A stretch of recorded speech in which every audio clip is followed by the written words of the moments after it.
لله رب العالمين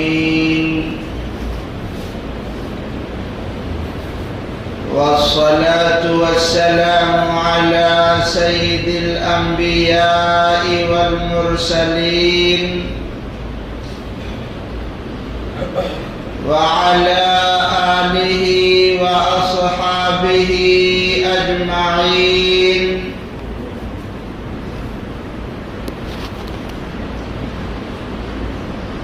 أما بعد فأعوذ بالله من الشيطان الرجيم.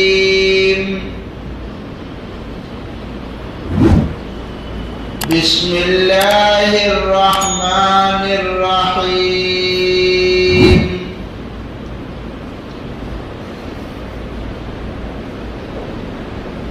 تبارك الذي نزل الفرقان على عبده ليكون للعالمين نذيرا.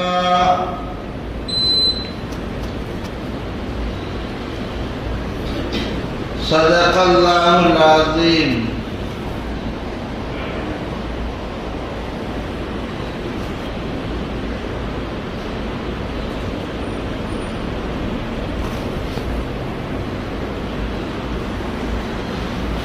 آج کا دن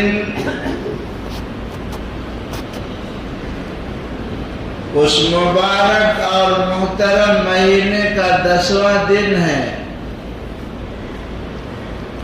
جس کو اللہ تبارک و تعالی نے عزت بخشی ہے، اعزاز بخشا ہے.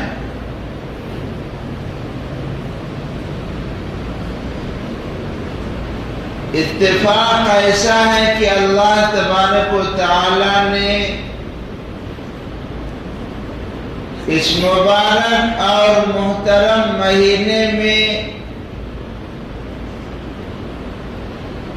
حضرت حسین رضی اللہ عنہ کی شہادت مقدر فرما دی.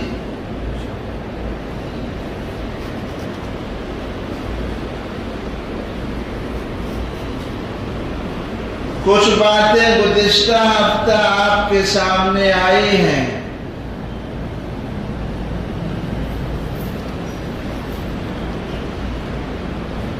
حضرت حسین رضی اللہ عنہ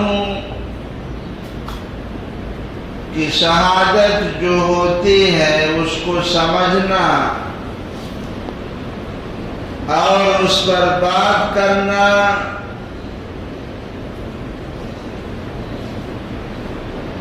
یہ آسان بھی نہیں ہے اور کم وقت میں یہ ہو بھی نہیں سکتا. سیدھی سیدھی بات.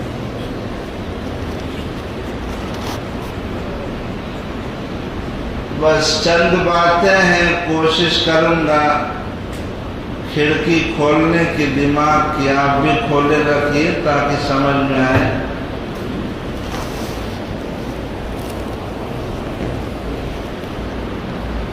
اللہ تبارک و تعالی نے قرآن پاک میں ایک سورت نازل فرمائی ہے. کون سی سورت؟ وہی جو آیت پڑھا ہوں. کون سی سورت تھی؟ سورت الفرقان. کیا نام اس کا؟ سورت الفرقان. اللہ تبارک و تعالی نے ارشاد فرمایا تبارک الذی نزل الفرقان علی عبدہ. وہ ذات بابرکت ہے جس نے اپنے بندے پر فرقان نازل فرمایا. فرقان مطلب قرآن پاک. قرآن پاک کو فرقان کہا گیا چونکہ یہ کتاب حق اور باطل میں تمیز پیدا کر دیتی ہے. حق کیا ہے، باطل کیا ہے، اس کو یہ قرآن پاک بیان کر دیتا ہے. کھڑکی کھلی رکھیے گا دماغ کی.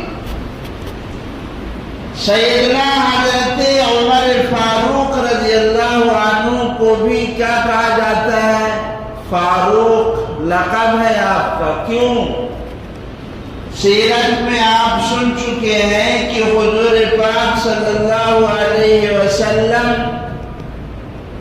اور آپ پر ایمان لانے والے وہ چند صحابہ کرام جو مسجد حرام میں آ کر کھل کر نماز نہیں پڑھ سکتے تھے، لوگ ظلم و تشدد کا نشانہ بناتے تھے، اللہ تبارک و تعالی نے حضرت عمر رضی اللہ عنہ کو دامن اسلام میں لا کر آپ کے ذریعے سے یہ اعلان کرا دیا کہ اب یہ کون سی بات ہے بھائی چھپ کر نماز پڑھنے کی، اب چلو مسجد حرام میں نماز پڑھو، کھل کر نماز پڑھو۔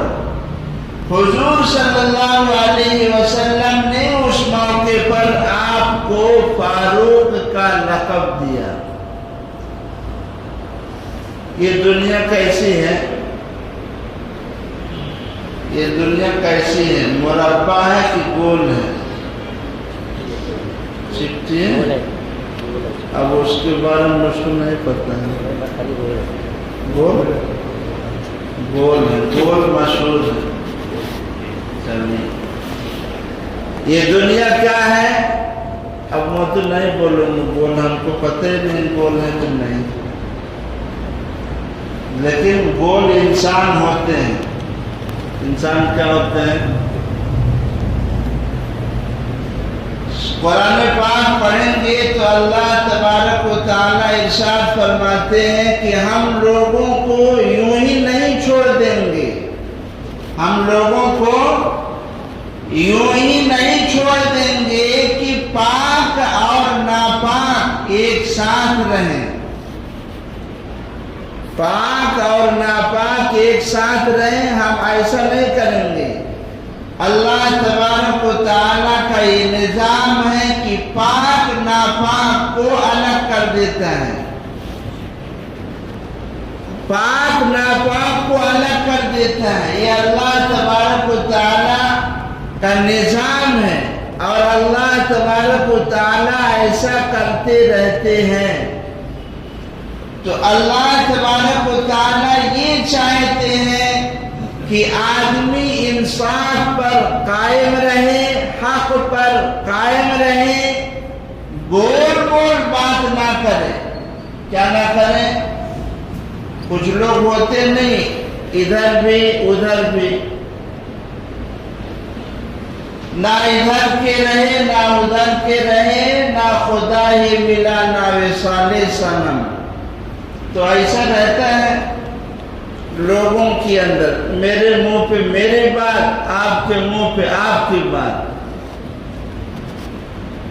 موطا امام مالک کی روایت میں حضور صلی اللہ علیہ وسلم نے ارشاد فرمایا کہ جن کی یہ عادت ہوگی یہ بدترین لوگ ہیں، قیامت کے دن بری حالت پر اٹھائے جائیں گے۔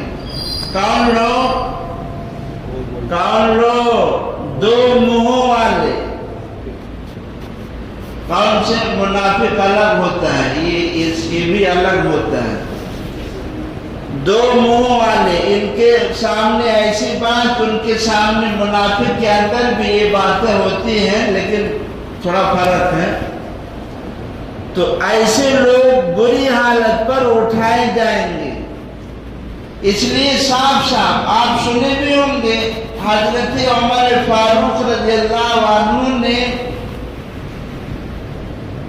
ایک منافق کو قتل کر دیا، صرف اس لیے کہ رسول اللہ صلی اللہ علیہ وسلم کا فیصلہ اس نے نہیں مانا اور بات کو گھمانا چاہا۔ تو یہاں بات شریعت کے اندر گول مول والی نہیں چلتی ہے، شریعت کے اندر گول مول والی بات نہیں چلتی ہے، اور جو گول مول والے انسان رہتے ہیں وہ بھی سمجھتے ہیں کہ لوگ ہم سے خوش ہیں، فلاں بھی خوش ہے، فلاں بھی خوش ہے۔ حقیقت کیا ہوتی ہے؟ لوگ خوش رہ کر کیا کریں گے جب اللہ تعالیٰ ہی ناراض ہوں گے؟ صحیح بات ہے کہ نہیں؟ لیکن آدمی اپنے آپ میں مگن رہتا ہے کہ دیکھو میں وہاں ایسی بات کیا، میں وہاں ایسی بات کیا. سمجھ میں آئی بات؟ اتنا بات سمجھے آپ؟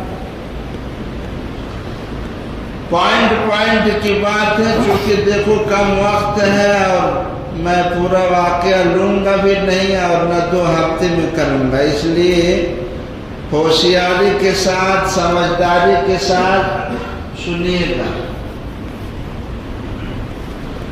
حضور صلی اللہ علیہ وسلم کی مکہ میں 13 سالہ زندگی ہے. پھر وہاں سے آپ صلی اللہ علیہ وسلم ہجرت کر گئے مدینہ منورہ. آپ کی زندگی میں آپ کو زہر دیا گیا، معلوم ہے؟ ہاں سنے ہوں گے، معلوم ہے نا؟ آپ صلی اللہ علیہ وسلم کو زہر دیا گیا.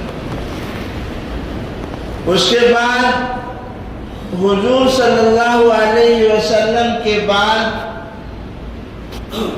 لوگوں نے حضرت ابو بکر صدیق رضی اللہ عنہ کو خلیفہ بنایا نا. اچھا یہ بھی یاد رکھیے، حضور صلی اللہ علیہ وسلم کی وفات جیسے ہی ہوئی ہے ویسے ہی فتنہ اٹھ کھڑا ہوا. اٹھا کہ نہیں؟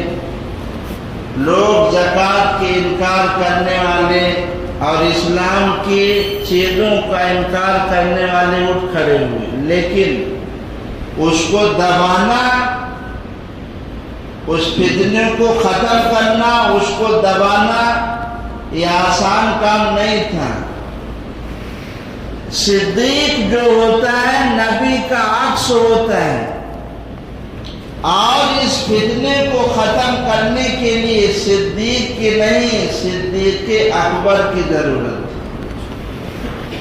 اللہ تبارک و تعالیٰ نے آپ کو کھڑا کیا اور یہ فتنہ دب گیا. دیکھو کچھ لوگ ہوتے ہیں، دنیا ہے یہ، باطل فرقے کہیں حق کے سامنے ٹیمپریری طور پر، عارضی طور پر دب جاتے ہیں، لیکن وہ تار میں رہتے ہیں کب موقع آئے گا اور ہم ان کو ڈسیں گے.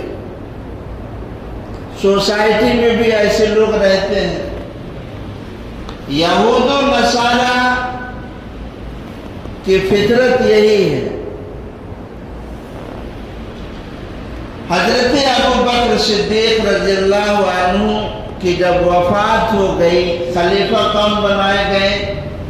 حضرت عمر فاروق رضی اللہ. آپ کو یہ بھی معلوم ہے کہ حضرت عمر فاروق رضی اللہ عنہ کو شہید کیا گیا. کیا کیا گیا؟ تو کہا ایسے اچانک کوئی آیا مسجد میں گھس کے شہید کر دیا؟ وہ اسکیم تھی، ایک منصوبہ تھا جو پہلے سے چلا آ رہا تھا. بہت پرانی اسکیم ہے. اتنا آسان نہیں ہے کہ کوئی آیا اور آ کے چھپ جائے اور قتل کر کے چلا جائے. حضرت عمر فاروق رضی اللہ عنہ شہید ہو گئے. اس کے بعد دور کس کا آیا؟ حضرت عثمان غنی رضی اللہ عنہ. آپ بھی شہید کیے گئے کہ نہیں کیے گئے؟ حضرت عثمان غنی رضی اللہ عنہ بھی شہید ہوئے. شہید کس نے کیا؟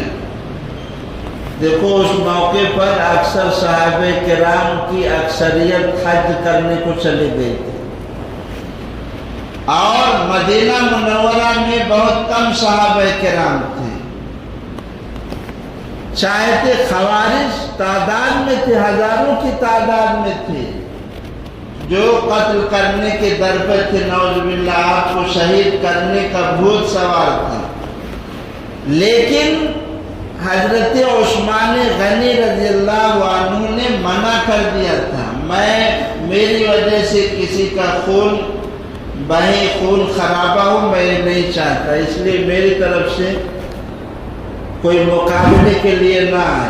یہ ویسا ہی سمجھیے جب حضرت آدم علیہ السلام کے بیٹا قابیل نے حابیل قتل کرنے کی کوشش کی تو قرآن پاک ذرا پڑھیے قاری صاحب، لئن بسطت الیہ، ہاں جور سے بولے، ہاں لئن بسطت الیہ یدک لتقتلنی ما انا بباسط یدی الیک لاقتلک، قرآن پاک میں ہے۔ جب قابیل نے قتل کرنا چاہا حابیل کو تو حابیل نے کہا تم مجھے قتل کرنا چاہتے ہو، قتل کر دو، میں نہیں ہاتھ اٹھاؤں گا۔ سیم ٹو سیم یہی مثال ہے حضرت عثمان غنی رضی اللہ عنہ۔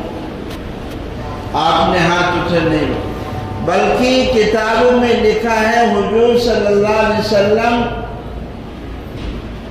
ان کو بتا گئے خواب میں کہ اگر آپ مقابلہ کریں گے تو آپ کی فتح ہو جائے گی، اور اگر آپ مقابلہ نہیں کریں گے تو شام کو ہمارے ہاں آپ افطار کریں گے۔ روزے سے تھے وہ۔ شہید کس نے کیا؟ یہاں سوچنے والی بات یہ لمبا موضوع ہے، میں تھوڑا تھوڑا لے کے آپ کو سمجھا رہا ہوں، ہو سکتا سمجھ میں آ جائے، نہیں آئے گا تو پھر کیا کریں گے، سمجھ رہے نہیں اتنا؟ اس کے باوجود، آپ کے منع کرنے کے باوجود، حضرت علی رضی اللہ عنہ نے حضرت عثمان غنی رضی اللہ عنہ کے دروازے پر حضرت حسن و حسین رضی اللہ عنہما کو تعینات کر دیا حفاظت کے لیے۔ کس کو؟ سوچو، یہ حفاظت کون کر رہا؟ حضرت حسن اور کوئی بزدل نہیں تھے، بہت بہادر تھے، خاندان کس کا ہے یہ بھی تو سوچو۔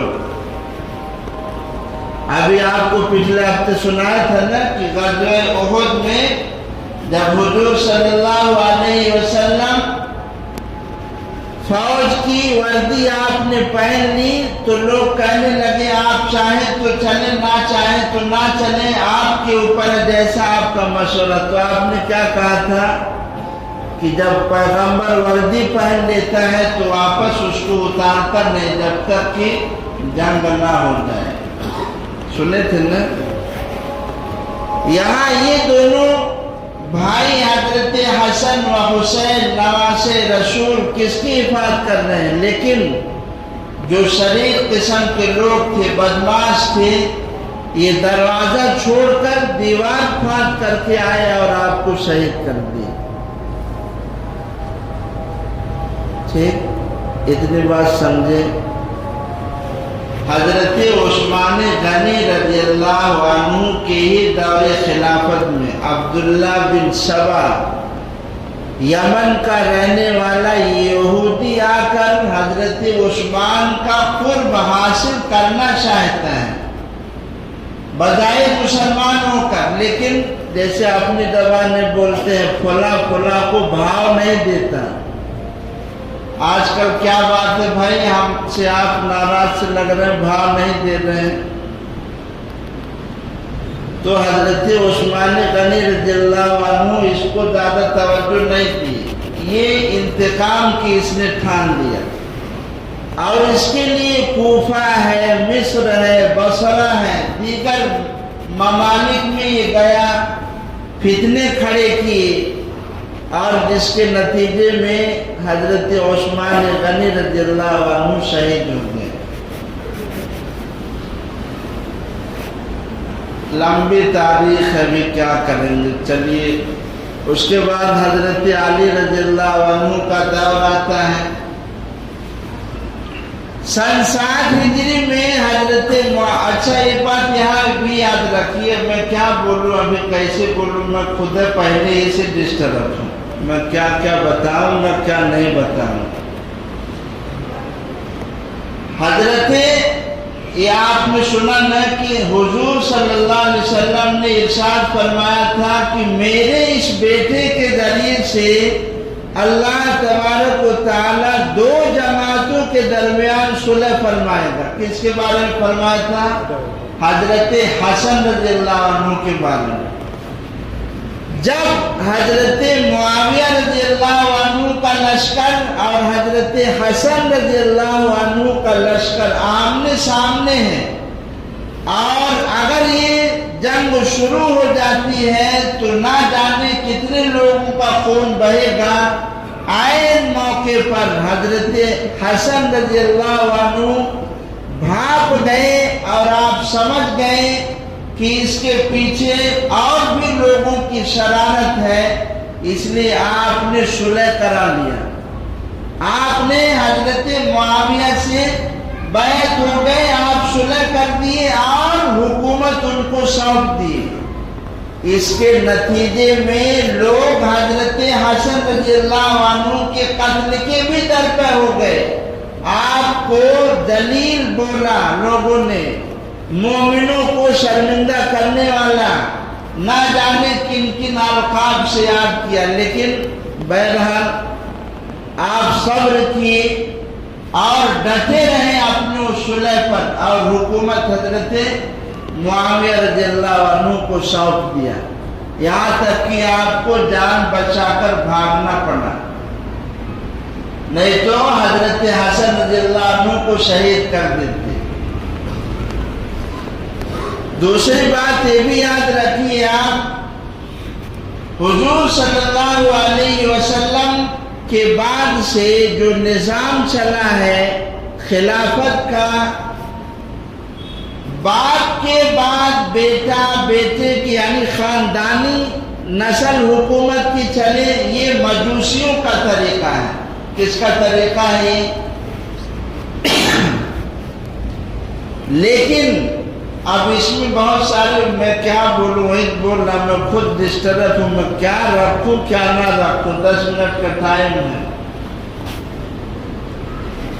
اس لیے چھوڑتا ہوں، کیونکہ اگر چھیڑوں گا تو ہر شق آپ کو سمجھانی پڑے گی، ہر چیز آپ کو باریک باریک بتانی پڑے گی، ورنہ خطرہ ہے کہ آپ بدظن ہو جائیں، اور اگر کسی صحابی کے بارے میں آپ بدظن ہو گئے تو آپ کا ایمان کا خطرہ ہے، اس لیے چھیڑوں گا نہیں، چھیڑوں گا تو پھر سمجھانا بھی پڑے گا، اس لیے آگے یاد رکھیے جہاں سے آپ شروع کرنے جا رہا ہوں، کہ جب کوفہ کے لوگوں نے حضرت حسین رضی اللہ عنہ کو خط لکھا، خط کس نے لکھا تھا؟ جس نے بھی لکھا، 1-2 خط نہیں تھا، 12,000 خطوط آئے، کتنے؟ آپ چلے ہیں، خط ملا ہے آپ کو تو آپ چلے ہیں، حق اور باطل کے درمیان تمیز کرنے کے لیے، اکنتم خیر امت اخرجت للناس تأمرون بالمعروف وتنہون عن المنکر کی آیت پر عمل کرتے ہوئے، امن رہا منکم منکرا فلیغیرہ بیدہ پر عمل کرتے ہوئے جب آپ روانہ ہوتے ہیں، اور اس سے پہلے خطوط ملنے پر آپ جب حضرت مسلم بن عقیل کو بھیجتے ہیں اور یہ وہاں جاتے ہیں اور لوگ انہیں قتل کر دیتے ہیں، شہید ہو جاتے ہیں حضرت مسلم بن عقیل، حضرت حسین رضی اللہ عنہ کو راستے میں خبر ہوتی ہے۔ دیکھو کسی کے مقابلے کے لیے نکلنا جب آپ کے پاس طاقت و قوت ہو، ٹھیک؟ مکہ کی 13 سالہ زندگی میں حضور صلی اللہ علیہ وسلم کفار سے مقابلہ نہیں کیے ہیں۔ جب مسلمانوں کی تعداد ہو گئی اور مضبوط ہو گئے، مدینہ منورہ میں چلے گئے، تو اللہ تبارک و تعالی نے جہاد کی آیتیں اتاری۔ حضرت حسین رضی اللہ عنہ جب آپ نکلے ہیں مقابلے کے لیے، تو یہ کوفہ کوئی معمولی شہر تو تھا نہیں، اسلام کی چھاونی تھی، اور وہاں سے اتنے خطوط آ رہے ہیں جس سے یہ پتہ چلتا ہے کہ یہ لوگ سپورٹ کریں گے، اور پھر اس کے ذریعے سے یزید کا باطل کا مقابلہ کیا جائے گا۔ لیکن آپ کی یہ سوچ تھی. شریف آدمی دیکھو الٹا سیدھا نہیں سوچتا ہے. جس کے اندر شرافت ہوتی ہے وہ دوسروں کے تعلق سے بدگمانی نہیں پیدا کرتا. تو آپ یہ ایسے کیسے سوچیں گے کہ وہاں کے لوگ کہیں دھوکہ دے. آپ کا یہ حسن دن تھا وہاں کے لوگوں کے تعلق سے. لیکن بہرحال آپ پہنچے ہیں. اور ابن زیاد وغیرہ عمر بن سعد ان کے لشکروں نے جب محاصرہ کیا ہے اول وہلے میں یہ لوگ نرم تھے لیکن پھر سنگ دل ہو گئے اور شدت اختیار کر گئی. اس کے پیچھے بھی کچھ راز ہے. یہ لوگ شروع میں نرم تھے پھر آخر میں یہ کیسے ہو گیا کہ اتنے سخت ہو گئے. یہاں رک کر یہ بھی ایک بات بتا دوں. اس موضوع پہ آپ علماء کے الگ الگ بیانات سنیں گے. سب کا الگ الگ انداز ہے, سب کا الگ الگ وہ, ہمارا بھی الگ الگ ہے. سمجھ رہے بات. ایک اپنا الگ انداز ہے اپنا جس کو اللہ جیسا دے. بہرحال تو یہ اگر ابن زیاد یا عمر بن سعد یا سمر دوسن یہ لوگ پہل نہ کرتے تو ان کے پیچھے خطوط جو روانہ ہوا تھا اس کے پیچھے جو ہاتھ ہے وہ بھانڈا پھٹ جاتا اور پتہ چل جاتا کہ کون لوگ. اسی لیے آپ دیکھیں گے تاریخ پڑھیں گے جب تو حضرت حسین رضی اللہ عنہ نے اس موقع پر کہا تھا یہ دیکھو یہ فلاں کا خط ہے, یہ عبداللہ کا خط ہے مثال کے طور پر, یہ ابراہیم نے بھیجا ہے, یہ فلاں نے بھیجا ہے. تو خط تمہیں نے بھیجا اور عین ٹائم پہ جبکہ لشکر سامنے ہے لوگوں نے انکار کر دیا. ہم کہاں خط بھیجے ہیں. بات سمجھ میں آ رہی ہے کیا انکار کر دیا. ہم خط کہاں بھیجے ہیں, آپ خود ہی خط بھیجے تھے. آپ بول رہے ہیں وجہ اس کی حضرت حسین کوئی معمولی انسان ہے, نواسے رسول ہیں, جنتی جوانوں کے سردار ہیں. حضور صلی اللہ علیہ وسلم چومتے تھے جن کے بارے میں آپ نے فرمایا یہ دنیا میں میرے دو پھول ہیں.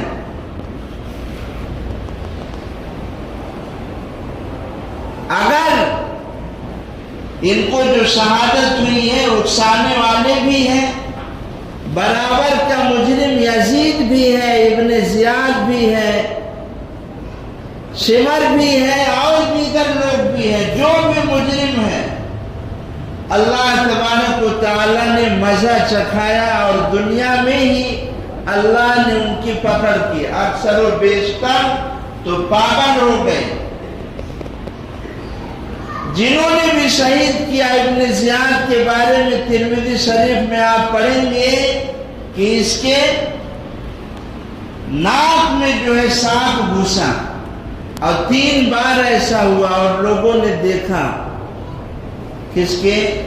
ابن زیاد کے. اب یہ سانپ جو گھسا ہے تو کیا صرف سانپ گھسا ہے؟ حدیث پاک پڑھیں گے اگر آپ تو اللہ تبارک و تعالیٰ سانپوں کو کافروں پر مسلط کیا کرتا ہے. حدیث پاک میں فرمایا حضور صلی اللہ علیہ وسلم نے کہ جو کافر ہوگا اللہ تعالیٰ اس پر 99 اژدہے قبر میں مسلط فرماتے ہیں. کتنے؟ یہ سانپ کا مسلط ہونا یہ اشارہ دے دیا گیا کہ اس کو عذاب ہوگا اور اللہ کی نظر میں ذلیل ہو گیا ہے, یہ بدبخت ہو گیا ہے جس نے حضرت حسین رضی اللہ عنہ کو شہید کیا. حضرت حسین رضی اللہ عنہ کے ساتھ 80 لوگ گئے تھے جس میں سے 72 لوگ دریائے فرات کوفہ کے قریب جس پر آپ کا پانی بھی بند کر دیا گیا, پانی بھی بند کر دیا گیا, پیاسے تھے, عورتیں بھی ہیں, خاندان ہے آپ کا, لیکن ان لوگوں نے خیمے بھی لوٹ لیے اور حضرت حسین رضی اللہ عنہ کی خاندان، حضرت مسلم بن عقیل کے خاندان کے افراد کو یکے بعد دیگرے اس کربلا کے میدان میں شہید کر دیا گیا اور 72 لوگ شہید ہو گئے۔ کتنے؟ حضرت علی بن حسین جنہیں امام زین العابدین کہا جاتا ہے اور عمر بن حسن، یہ 2 لوگ بچے تھے۔ پھر آپ صلی اللہ علیہ وسلم کا خاندان انہی سے چلا ہے۔ آج دنیا میں جو بھی دکھ رہے ہیں آپ کو انہی دونوں سے جو بچ گئے تھے۔ حضرت زین العابدین کو بھی قتل کرنے کے لیے ابن زیاد آگے بڑھا اس کا لشکر، لیکن حضرت زینب ان کی بہن چمٹ گئی اور فرمانے لگی کہ اگر اسے قتل کرو گے تو مجھے بھی قتل کرو، تو یہ بچ گئے بہرحال۔ لیکن یہ جو خاندان ہے اللہ کے دین کے لیے اور اسلام کی بلندی کے لیے اپنے سر کو جھکایا نہیں، سر کٹا دیا۔ آج معاشرے میں ظلم و ستم عام ہے، جج کا قلم بک چکا ہے، ڈاکٹر مریض کو گاہک سمجھ لیے ہیں، سود، شراب، جوا اور رشوت خوری کا بازار گرم ہے۔ ضرورت ہے کہ اس کے خلاف کچھ لوگ کھڑے ہوں سوسائٹی کے اندر، وہ لوگ ہوں جن کا ضمیر روشن ہو، جو حضرت حسین کے طریق پر چلتے ہوئے باطل کا صفایا کر دیں اور ان بیماریوں کو ختم کر دیں۔ حضرت حسین رضی اللہ عنہ اور آپ کا خاندان اس کربلا کے میدان میں جب نماز کے لیے مقابل لشکر سے اجازت مانگتا ہے، عین اس موقع پر کسی بدبخت مذاق اڑاتا ہے، نماز کا مذاق اڑاتا ہے کہ نماز یہ کیا کام دے گی، لیکن حضرت حسین رضی اللہ عنہ اور آپ کے خاندان نے اس کربلا کے میدان میں اکثروں یعنی سمجھ لیجیے 20 لوگ شہید ہو گئے۔ اس کے بعد جو نماز ہوتی ہے تو آدھے لوگ نماز پڑھتے ہیں، آدھے لوگ مقابلہ کرتے ہیں، پھر وہ آدھے لوگ آتے ہیں نماز پڑھتے ہیں، پھر آدھے۔ یہ چھوٹی چھوٹی باتیں جو آپ کو بتا رہا ہوں یہ بہت بڑی بڑی بات ہے، تھوڑا سا دماغ لگانا پڑے گا بھائی۔ دنیا کے بارے میں سوچتے ہیں اور دین کے بارے میں سوچتے ہی نہیں، کیسے کیا ہوگا۔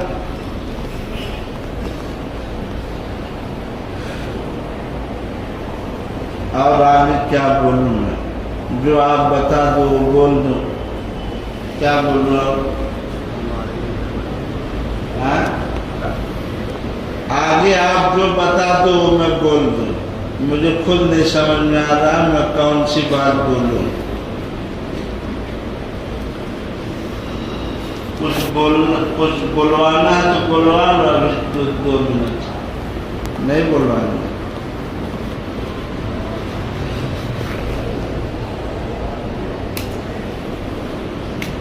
یہ تو آپ لوگ جانتے ہی ہیں، سبیل جو لگتی ہے کالے کپڑے اور کھچڑا اور اونچڑا، یہ پتہ نہیں کیا کیا رسم، ان سے تو بچنا ہے بھائی، بچنا ہے کہ نہیں بچنا ہے۔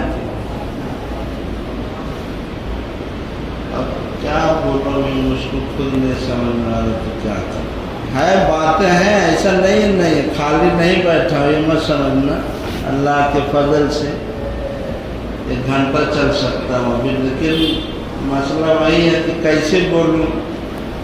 اب جو بھی بولا ہے سمجھے کہ نہیں، جو سمجھ لیے ہیں نماز کے بعد 100 روپے جمع کرا دینا۔ وما علینا الا